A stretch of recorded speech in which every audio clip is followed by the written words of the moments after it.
mutton busting, calf scramble, extreme bowls, and shopping for the entire family to enjoy. Therefore, be it resolved that the Commissioners Court of Wilson County, Texas hereby recognizes and proclaims February 10th to the 27th, 2022 official rodeo season and February 10th, 2022 official Dress Western Day San Antonio. A big official Dress Western San Antonio Day.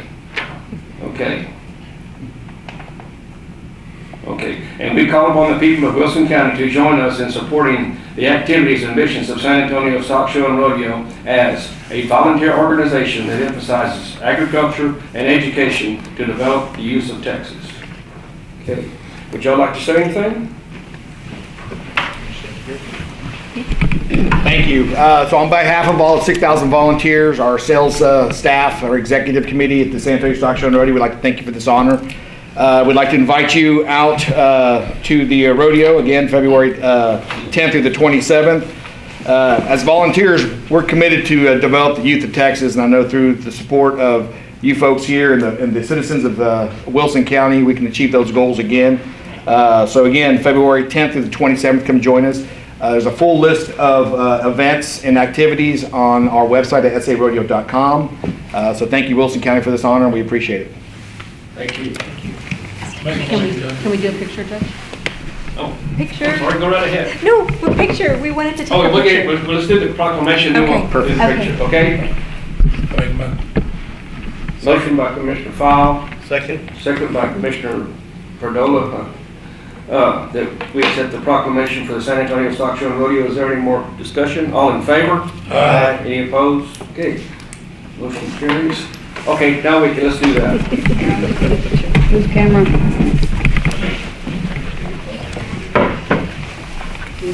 We stand behind them. Okay, perfect.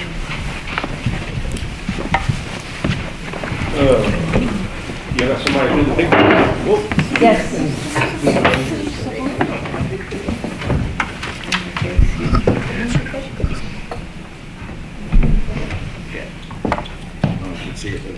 Oh, do y'all want to get in front? Nah. And put it, huh?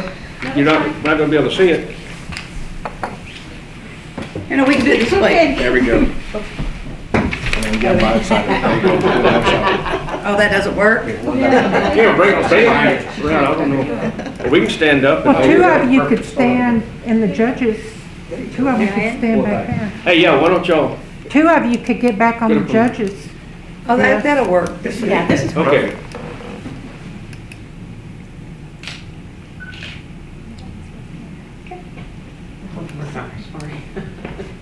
One, two, three. Thank you. Thank y'all. Thank you. Thank you. Thank you. And COVID's going to be on the decline. Oh, no, we can Yes, hope for yes, it. that's what we're praying for. Thank you very much. All systems are a go. So, thank you very much. Y'all want a copy of the proclamation? Are you going to be around to get it? Yes, I'll get a copy, yes. Okay. Thank you. Thank you. But you know what, I'll wait until it's signed and then I'll get it from Crystal. All right. Okay, moving right along. Agenda item number 5, Richard L. Jackson County Judge, Nikki Storr, Library Director. Discuss and take action on the creation of an outside mural in the library wall facing the inner courtyard. Nikki. Okay, we're moving right along with developing the property that I asked for. And a thought that myself and Nikki Meyer had was maybe to put a mural. So Nikki has put together a presentation to get your opinion on possible options for a mural. It's up for you.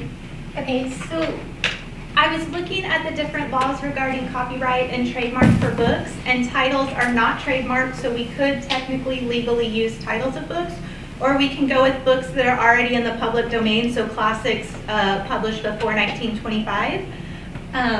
These are examples of other libraries who have put murals on their buildings. You notice that they've used a mix of contemporary and classics. The whole wall is 165 feet long, so we could do the whole wall as book spines of books, or we could do the two ends of the walls of the spines of books, and then since it's going to face the outdoor learning center, which will have a community garden in it, We can do the books on the ends with a little garden theme in the middle.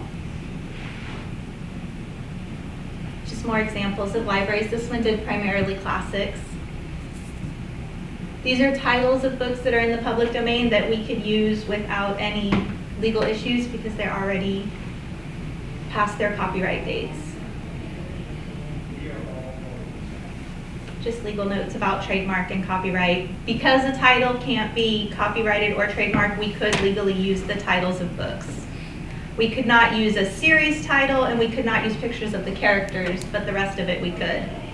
Alice in Wonderland is in the public domain, not Disney's version, but the original version. So we could use Alice in Wonderland as part of the garden theme. Here are some different garden ideas that we could use. Not these exactly because it's somebody else's work, but something similar.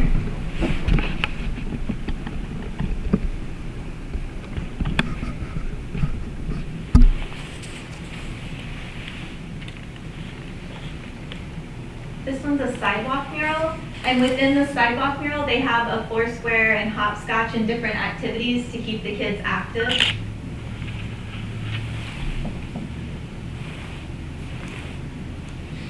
think this is the last one. So our question is, do you have a preference for what type of mural that you would okay us to have? Y'all have a recommendation? I like the idea of the ends of the building to have the book spines and then kind of fade into a garden scene with the middle being part of the Alice in Wonderland. Nikki just recommended having like a little curtain come through where you can see into the Alice theme. So it would be the books in the garden and then you're looking into Alice in Wonderland, like the little tea party scene. Oh yeah, in the middle of the wall, there's a little cutout, a little nook, and I kind of was thinking of maybe putting a little chair in there, and that could be the center of the mural piece, and that little chair would be like the Alice in Wonderland portion of the garden scene. I would make the chair out of plywood so that it wouldn't be destroyed. Well, we kind of need the sidewalk mural, because I know Commissioner Powell wants to use the hot.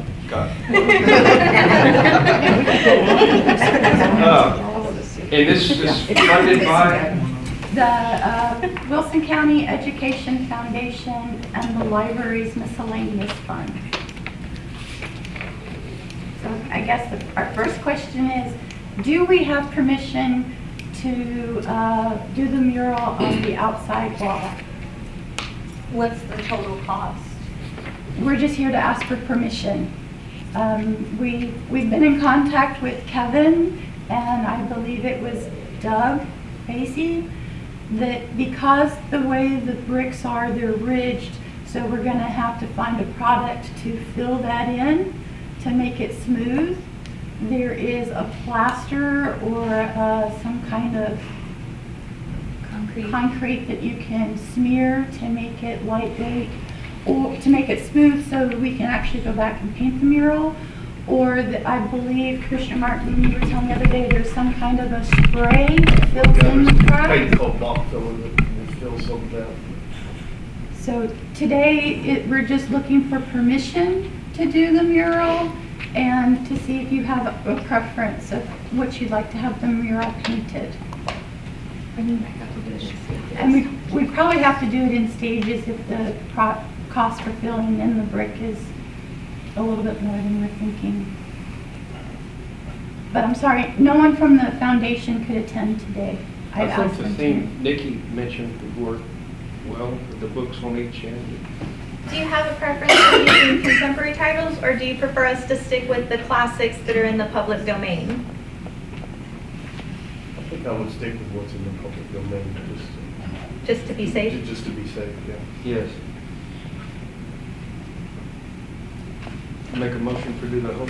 Well, and the auditor brought up a good point. I guess we really can't approve anything without knowing the cost and that it's in the budget. I guess we could grant them permission or direct them to proceed forward and get estimates or whatever. The library's miscellaneous fund is $500 a year. That's all that the library could put forth for it. The other money would come from the private charity of the foundation. So the only money from the county would be our $500 per year if we did it in sections. And we might have to do it in like thirds. Thirds, 165 feet's a lot to. yeah, it's a lot. A lot to cover. paint. Okay, well, I'll make a motion to give the library permission to proceed forward with painting a mural on the outside wall of the library. Second. Motion by Commissioner Martin, second by Commissioner Berdova. We allow the library to do the mural. Is there anything else that we need to cover at this time? No, Because the funding's gonna come from. Yeah, so all the billing goes directly through the foundation. We would just submit our 500 or whatever our cost is. Yeah, so as long as we're not having to No, pay the invoice and then wait for money to come back from the foundation, that would be handled from them, so. correct. Okay. Any more discussion? All in favor? Aye. Any opposed? Okay. We've got a mural. Thank you. Be up next week, right? Oh, no. We have to decide about the stage the stage and the seating is the next discussion of how to get that money and get that I'm sure built. the plastering of that wall is gonna be quite expensive, don't you, Gary? Yeah, well, it's not gonna be cheap, but Doug's pretty good about working with us, so. Yes. Okay. Moving along to agenda item number 7, Leanne Hoshea, EMC, 7A, pipeline crossing permit. We're going to do both of it at one time. A1, permit number 124, Recall Resources, permit number, or precinct number 2, County Road 207, review and approve. And 7A2, permit number 125, Recall Resources, precinct 2, County Road 236, review and approve.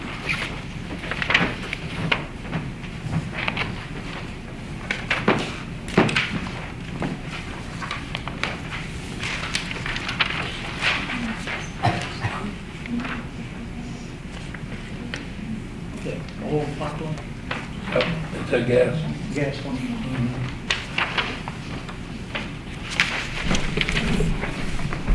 Both of these are gas. I met with recall on both of these pipeline projects.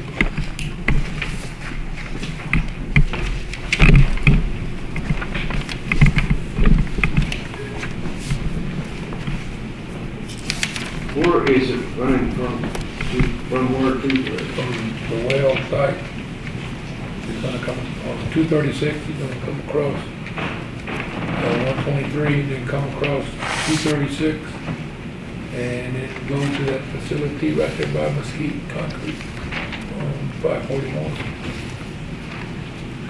The one on 207 is going to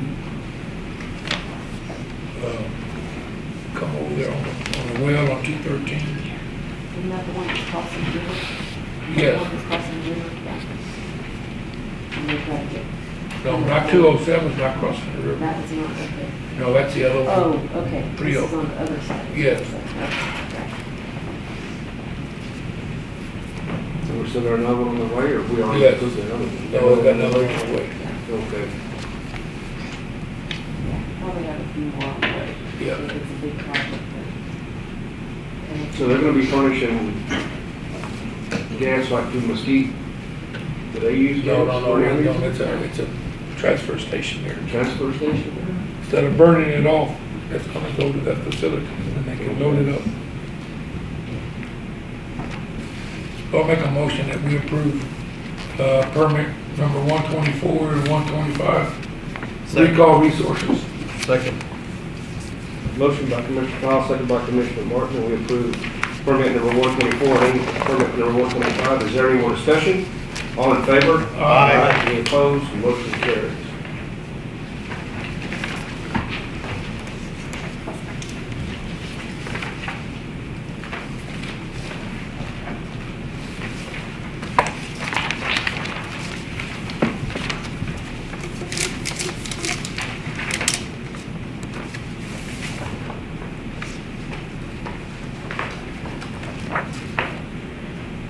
Okay, now we're going to 7B subdivision, Hondo Ridge, B1 review and approve final plat, discuss and take action.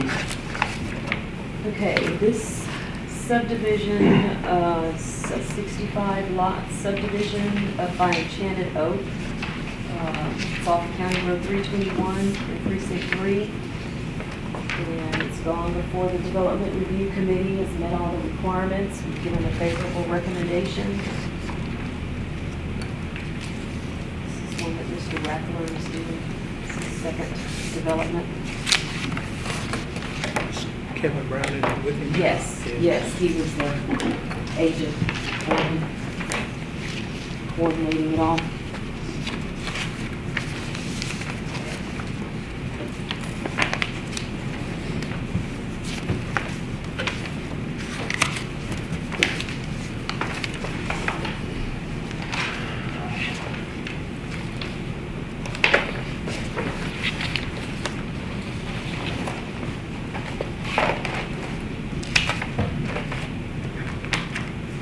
Can we make a motion to accept the final plat and the letter of credit in one deal, or separate We might do motions? it. I'll make a motion that we accept the final plat for Hondo Ridge subdivision. Second. Motion by Commissioner Perdomo, second by Commissioner Morton, we accept the plat, or the final plat for Hondo Ridge subdivision. Is there any more discussion? All in favor? Aye. Any opposed? Motion carries. Okay, I'll make a motion that we accept the letter of credit for $426,170 for the Hondo Ridge subdivision. I'll second Motion by Commissioner Perdomo, we accept the letter of credit for $426,170. Second by Commissioner, motion by Commissioner Perdomo, second by Commissioner Wiley. Is there any more discussion? All in favor? Aye. Any opposed? That motion carries. So,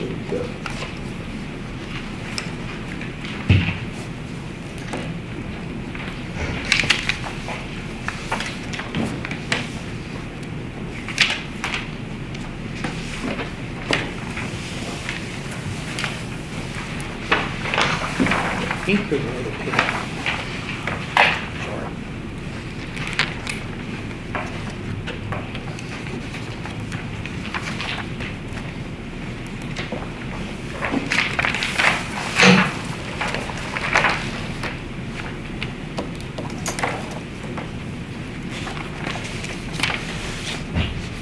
More roads.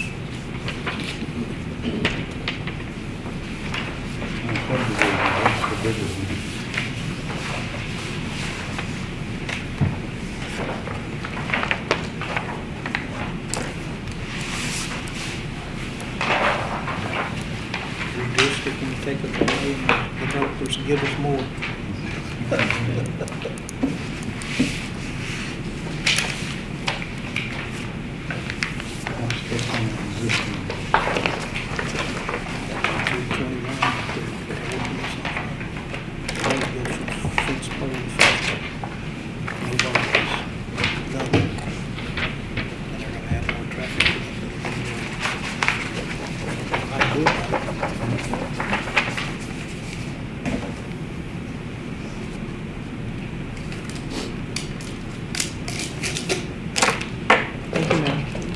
thank you.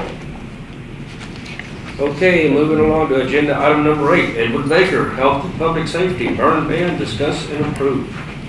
I put this on there because we've been, for the last couple of weeks, it's been getting a little hairy out there with fires starting on the side of the road. We also have had a few controlled burns get out of control, but we've had more of the controlled burns that burn in fields and things like that that haven't got out of control but have blown up 911. And they don't, when we're not in a burn ban, we do not require people to call in, tell us they're burning, and with that, dispatch doesn't know. They don't know whether it's a fire departments don't know. They don't know whether it's a real fire or a controlled burn. So what I really was looking at was a way of getting notification through the permitting system within the burn ban. The criteria during this time of the year, of course it's raining outside because I put burn ban on the agenda, but this time of the year, the KBDI, the drought index, does not help us because our fuel is dead or dormant, so it'll still burn. You know, some of y'all have heard me say this every year you've been here, but this is a way they can notify our office. We can notify dispatch, the fire department, commissioner's court. I don't know who else I send it to. I know I send it to the sheriff and other officers, I think chief deputy and others, so they'll all know when they're out there looking around and see smoke, they can call in or look and say, hey, this is a permitted burn. Does it stop all the problems? No. Does everybody go by it? No. But it gives us a way of receiving notification that I want to burn a field somewhere. Because whenever our office issues the permit, we automatically email those permits to a mailing list that all of y'all are on, and y'all get them. So that's why I wanted to put it in. With these rains, if we can continue to get rain, we'll have winter weeds coming up probably in the middle to the end of February. With that, it slows everything down, and usually if we get rains by the end of February, we're able to lift the burn ban and move on, if we get rain. And if not, then we just leave it intact and keep on going. So that's why I put the burn ban on the agenda. Because of all the rains we've had this year, there's lots of fuel out there. A lot of More fuel than out usual. there. A lot, yes. Tremendous amount of fuel, unfortunately. Well, it's fortunate for the ranchers, it's just not fortunate whenever it dies and it starts burning. What's left out there now isn't worth much. Yeah. Make a good fire. It'd make a good fire. I make a motion at this time that we reinstate the burn ban. I'll second it. Motion by Commissioner Perdola, second by Commissioner Fogg. We reinstate the burn ban. Is there any more discussion? How does it?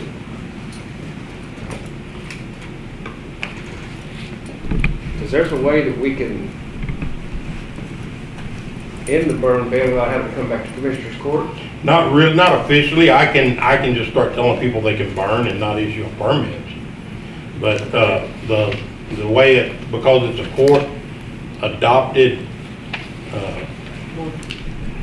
order, yeah, then the court is the only one. It can either expire or the court can take it off. Now in the past, for the most part, whenever it starts getting wet and we're not having a bind, we just tell people they can burn. We quit doing the burn permit. We send out an email saying, hey, we're not going to permit burns because of this. And so for all intents and purposes, it is off.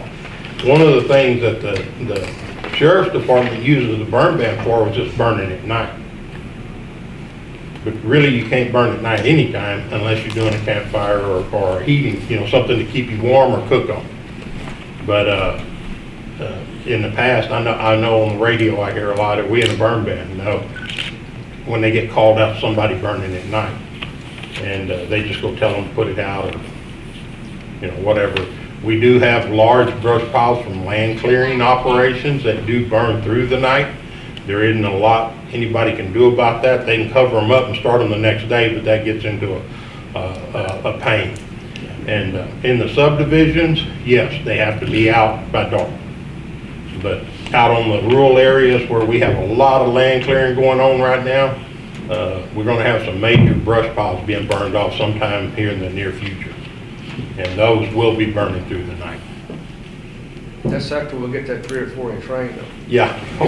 Well, some of the ones that I've gone out and looked at, there wasn't nothing left to burn but those brush piles because it was down to dirt. They either burned all the grass off or bulldozed all the grass off to start over. Okay. We got a motion and a second. Any more discussion? All in favor? Aye. Any opposed? Motion carries. We're under a burn ban. You got all that? Yes, sir. Thank you.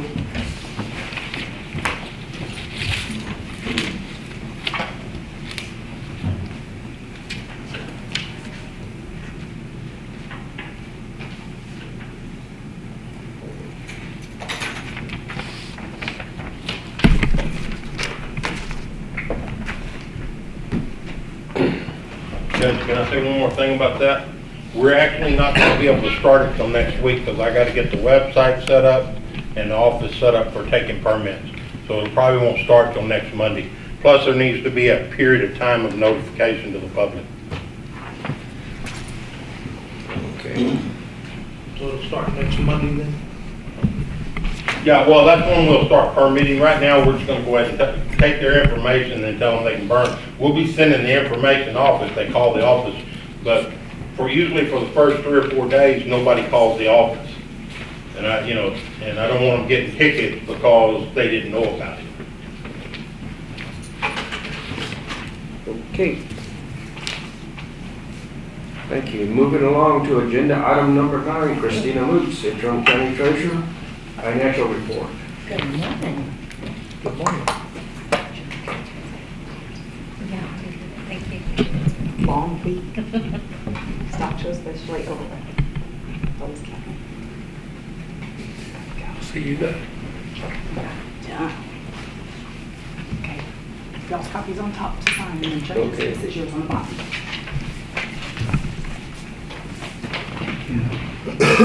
Good morning. As you'll see, what I'm presenting to you this morning is just the end of December, month of December.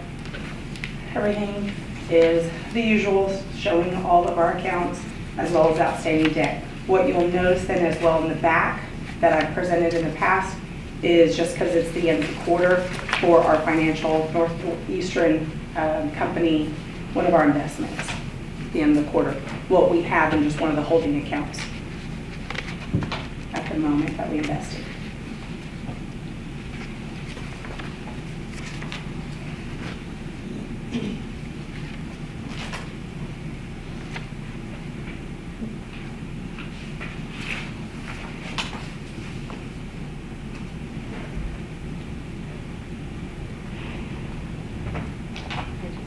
Smile at our $3.37 of interest in Texas. It's better than the 235. It's going up. It's going up, little by little. God, there used to be a time when we would get thousands of dollars in interest. This is Okay, you brought true. our attention to the back page. Explain the bottom where the negative 700. That's what, it's still gonna show that because that's your year-to-date. That initially it was $1 million investment. Okay. That's what was pulled out, don't quote me, I do apologize, I believe it was in May, when that was the amount that was pulled out and transferred into the taxable account. Okay. So that's what the negative is representing, and then the 249 and some change is what we still have, because that did mature, and after that matures, that goes into a holding account. Until then, we reinvest into another bank. I have not looked at everything right now to look at the interest rate, but that amount, we can. Are we going to can close turn this around. thing out eventually? You can go ahead and transfer that out since it's sitting in a holding account. We can go ahead and do that, 249, transfer it out and invest it somewhere else. It's not locked in at the moment because it didn't mature. Or you can go ahead and reinvest that amount and lock it in for another year at another bank with a, How, good compared to interest rate. tax pool? They're all about the same. I'll be very All about honest the with same, because you. we got a whole Give or take, yes. $18 Yeah. dividends and interest up from this? Exactly. I will be honest at the moment. They're about the same, give or take, but we do have Texas class, you'll see on that. They're a little higher at the moment. Now, of course, our amount in there is a lot lower than what we have in Texas Pool, but they're climbing a little higher right now with Texas class than Texas Pool is. So we can look into maybe taking that amount that we have right now, that 249, and putting into Texas class and seeing what they're climbing. It's looking promising, let's just say that. So that is an option. And so what I can do is come to next Commissioner's Court and show y'all basically what the daily earn is and look at that and see if we want to pull from FNC and maybe look at that in the future when the amounts are higher, the interest is higher, and take that to Texas class. Well, tax class, we've got 57,000. That's all we've got in that. And we got a whole $3.37 from that. Well, this is true, and when you compare the interest, because looking at Texas Pool, doing the math, they're similar. But if you look at the daily earn, Texas class is a little higher, but we're talking like 0.001 or 0.002. Where did this money originally come from? That was an investment that was done probably in 2020. It was $1 million out of tax pool that was given into Jan came to FNC. us and asked us, can we take $1 million out and put it in there to see how it worked, to see if it was gonna Yes, be and beneficial. They broke it up to about 4 different broker CDs, and they're tied to a bank account or a bank for about a year, and then they mature. You earned a little bit, let's just put it that way. There was a little bit earned. But that's where it originally came from.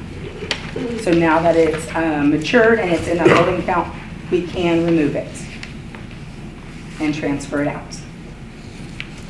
So that's something we can definitely put on Commissioner's Court and discuss.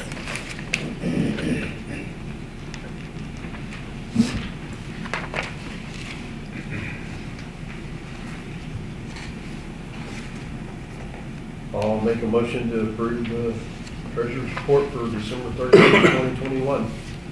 Second. Motion by Commissioner Martin, second by Commissioner Perdue, that we approve the treasurer's report. Is there any more discussions, questions, additions, or anything like that? All in favor? Aye. Aye, any opposed? Motion carries.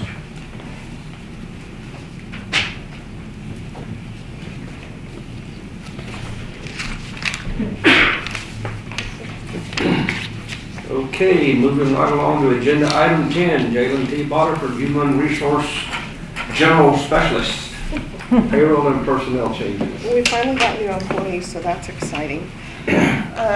Sarah Pettis was hired as an elections clerk for the Elections Department effective January 10th, 2022, making $14.42 per hour, $30,000 annually. Doyle Oliver was hired as a corrections officer for the Sheriff's Department effective January 17th, making $16.03 per hour, $35,000 annually. Leroy Brownwell was hired as a corrections officer for the Sheriff's Department effective January 17th, making $16.03 per hour, $35,000 annually. And Jamie Hill resigned from his position as a corrections officer for the Sheriff's Department effective January 21st. Thank you.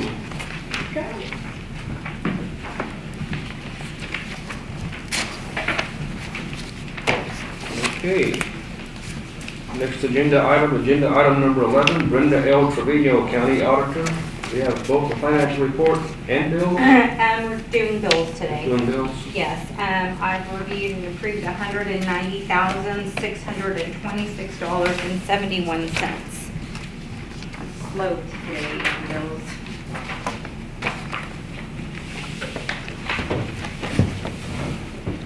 You reach, don't fall. I won't be able to catch you, Commissioner Wiley or Bill. I'd just let them fall. There was nothing really out of the ordinary in the bills this go around, so. We do have our bond payment that is coming due, and that's usually, that'll be run through the treasurer, so that's our annual payment. You won't see it in here because it's already an approved budgeted amount, so. That's like 590-something thousand, I believe. And that's just a principal payment? Yes, it's just principal. The interest is paid in August, I believe. But it's due, the principal payment I believe is due February 2nd. Or not, something like that. Yeah. Next week sometime. First,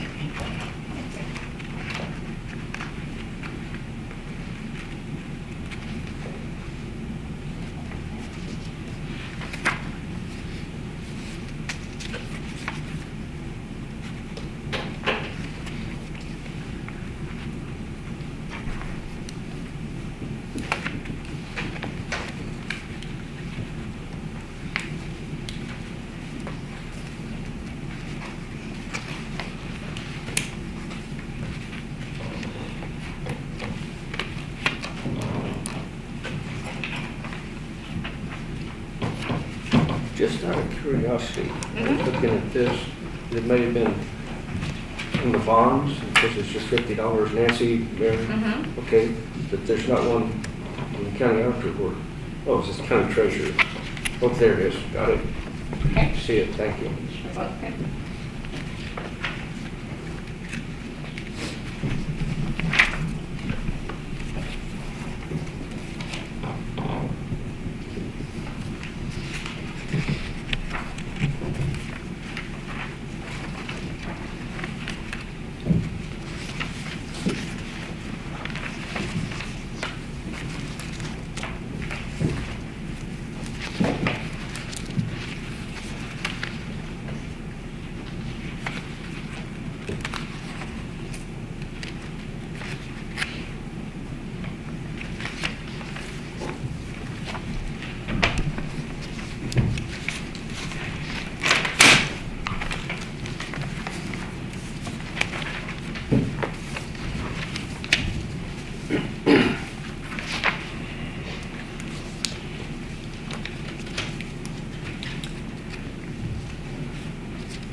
I'll make a motion, Judge, we approve the bills.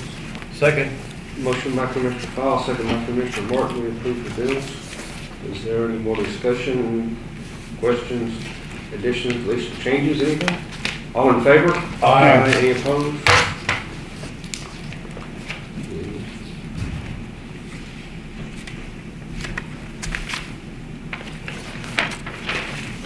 We have approved the bills.